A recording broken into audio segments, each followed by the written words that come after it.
So hello everyone from Green-Mopeds in London. So today we're going to review this Lexmoto Impulse, which is a 1.2 kilowatt electric moped. And just for some context, we put it next to an NIU MQI Plus Sport, really just to give you some sort of reference point for size and stuff like that. So what we'll do is we'll go around the bike and show you some of its more interesting features, let's say, and hopefully that will help you make an informed decision. So let's get to it. Okay, so a little bit about the bike itself, or the brand itself rather. So this is in the UK as a Lexmoto Impulse. Okay, so if you go to the Lexmoto website, you'll find us as a dealer there, and also you'll see that they have a small but growing electric division of Lexmoto, and this is one of the bikes that they do. They also do a couple from Yadir, but this one is branded themselves, but actually is from another company, and that company has two names. Zonshen is the overriding company, and Zonshen, if you do your research into them, is a large company. It's got 18,000 employees. They say they ship 1 million units a year of all sorts of motorbikes, petrol mainly obviously. But then they have, underneath Zonshen, they have a company called Cineco, and this is actually from the Cineco division of Zonshen. And if you do your research, you'll find it as a Cineco ES3. There are actual other versions of this bike. There's called an ES3 Pro, which is a dual battery 45 mile an hour bike, but this is a single battery 1200 watt 28 mile an hour bike. Okay, we put it next to the NIU really for, as I said, just for some comparison in size. So as you can see, it's relatively wider than an M. It's more really comparable to an N in that respect, so as in an NQI GTS over there. It's also longer because it's got 12-inch wheels rather than 10-inch wheels of this M. Okay, it weighs about 78 kilos without the battery, so quite light relatively speaking, so possibly suitable for the back of camper vans and things like that. They haven't sort of scrimped on safety features, so it's ventilated discs front and back, not CBS, and you can tell that because there's only one caliper going in, so as in one lever does front, one lever does back, so basically squeeze both, I would say. Ventilated discs at the back as well. And what would be interesting to know is that, you know, even though this has come from a brand that you might never heard of, they still have gone to Bosch to get their motor. Okay, so this, just like the NIU actually, they use Bosch too. This is a 1200 watt motor, and the way you know that is also its SKU number is ZS for Zonshen 1200DT, and the 1200 means watts. Okay, so they've got a Bosch 1200 watt motor in there, but its maximum power, and we've talked about this before, is 2 kilowatts. Okay, which is more than the M. 2 kilowatts is about 3 horsepower, or just under. Okay, 750 watts is 1 horsepower, so 250 would actually be 3 horsepower. But that should be typically more than enough for most people who are just sort of pooling around and not expecting great performance. You'll see from the ride review, though, that one of the sort of party tricks it has is de-restriction. Okay, so the only other bike that was really sort of a moped style that had de-restriction that could be easily done, as in without sort of firmware upgrades and stuff like that, or changing parts, is the Super Socko CUX. Okay, the Super Socko CUX though is 2.7 kilowatts max, so you would get a bit more performance, or not necessarily speed, out of that bike.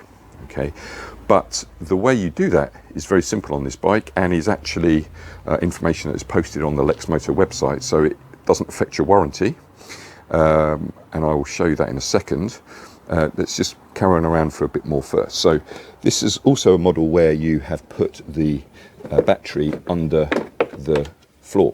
Okay, so here you've got your Cineco battery. That's obviously the telltale sign that it's from a company called Cineco. The battery is actually made by Greenway. He's the Zonshen, but it's actually Greenway who make the battery. Okay, and if you can just see that there, it's 60 volt 24 amp hours, so not the most powerful of batteries in terms of giving you range. They quote their range, as many manufacturers do, as 50 miles. I doubt you're going to get that. You're going to be getting sort of 30, I would say, which is sort of about the same as an MQI Plus. Okay, although MQI Pluses run on 48 volt batteries. Okay, so the battery's stored underneath there. Charging time is 6 to 7 hours as normal, and obviously putting the battery underneath the floor gives you this space under the seat. So the first thing you will ask, no doubt, is would it take a full any sort of helmet? And unfortunately the answer to that is no. Okay, that is a medium open face, so no is the answer to that. But obviously it will take locks and maybe waterproof trousers and things like that. So the way you get to the battery compartment is actually by pulling this little toggle here, and that releases the catch on the panel that you saw me lift up. Underneath here you'll see this little box of tricks, which you might question, what on earth is it? And in actual fact, this is part of its other sort of little interesting feature, which is a camera. So again, like the Super Socko CUX, it has a camera on the front. Okay, so here you can see. So included in the bike is a 16 gig SD card that goes inside here. So what happens is, as soon as the bike is on, it starts recording. So a slight difference between the Super Socko CUX is that on the CUX you can tell it when to record. Okay, whereas this is permanently on. So good for, you know, road accidents or something like that. I guess it wouldn't take too long to fill up 16 gig of memory. That's the only thing I'd say. So I presume you can upgrade that to something more. But that camera, we will put up a post of what the content looks like on our website. Okay. While we're at the front, you'll see it's got quite a nice layout. Okay, no running lights per se, but you know, 4 beams. So that's full beam right now. Okay, so you know, no excuse not to be seen. That's what it's like with its sort of mandatory lights on. Okay, as in what is required by law now in the EU or Europe. Okay, so the colours that it comes in the UK is either this white or a grey. There are more colours from Cineco themselves, but we're just getting these two. Okay, so that's all clear. One of the other interesting things about this bike is how high they've made the handlebars. Oops. So if you actually look how high the handlebars are compared to like an M. Okay, and they've done that because of one of the issues with having a battery under the floor is knees. Okay, so you can see quite a pronounced curve on the handlebars there, but the consequence of that is I've got loads of space, and I'm 6'1", 185 meters, so no issue. I mean, it might make for a more sort of, you know, holding your arms up sort of riding position, but this does mean that even though it's got a ridge in the seat, which we constantly talk about as being a bad thing, they've dealt with that by putting that kink in the seat. Okay, so well done them. So around the front here, you've got your sort of standard stuff. Nothing that's really going to tell you anything about range. As is usual, lots of these bikes are telling you ampage, but again, as I've said before, that doesn't help me at all. So the way you get into ride mode is by toggling this switch up, and it's gone out, and now I toggle it again and it's in. It has modes down here. Okay, so Eco, Comfort, Sport, and it's doing one of these cyclical gear changing. Not, you can't just pick any mode, you have to go through them, as you can see, Sport, Eco, Comfort, etc, etc. Again, just something to get used to. And really, it's just a case of turning on, twisting and going. Okay, so in Comfort mode, we're doing 21. In Sport mode, we're doing 28, 29. And in eco mode we're doing 16, which, as I've said many times before, is unlikely to be used. However, what it can do is be de-restricted, as I said, and it's very easy. However, you've got to get past one, I wouldn't say it's an issue, but one interesting feature of this bike, which is what happens when you turn the bike on. So, turn the bike off is very simple. Turning the bike on requires you to listen to this. The Bluetooth device is ready to pair. The Bluetooth device is connected successfully. Okay. So you go through that, but to de-restrict it, what you actually do is while it's turned on, you squeeze the throttle, while you're turning it on rather, you twist the throttle back and squeeze the brake. You listen to that noise, you then will see a 314 error come up on the dash, which is meaning that the bike's detected that this is what's going on. You count to 5, release it, and then it's de-restricted. And re-restriction is exactly the same process. Okay, so once you've done that and you go into ready, you will get 30 out of comfort mode and 43 it says. You won't get that when you put a load on it. It'll be high 30s is what we've discovered. But I guess if you're lighter, you might get over 40 on it.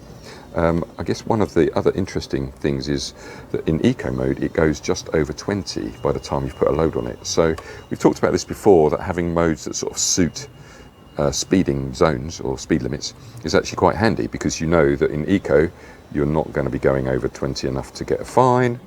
If you went into comfort mode, again you wouldn't, well, you might be going a bit over 30 to, well, you'd be within the 10%, which is what you're allowed. So you've got modes there that suit speed limits. So probably by default you would de-restrict this. Obviously that means you turn it into a 125cc license, so you'd have to tell your insurer and have a license that suits. But it is something that not many other bikes can do in terms of de-restriction. The CUX can, although it's being made more difficult, and the Super Soccers in general, the TSX and the TC can, but again it's being made more difficult. Okay, so that's that.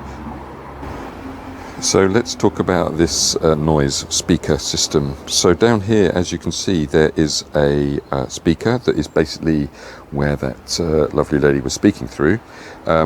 What it also allows you to do is actually play music through it, or indeed your phone calls through the speaker. So as you can see, I'm now playing music from my music app on my phone through that speaker. Okay, so that's one little feature there. As you can see, I can.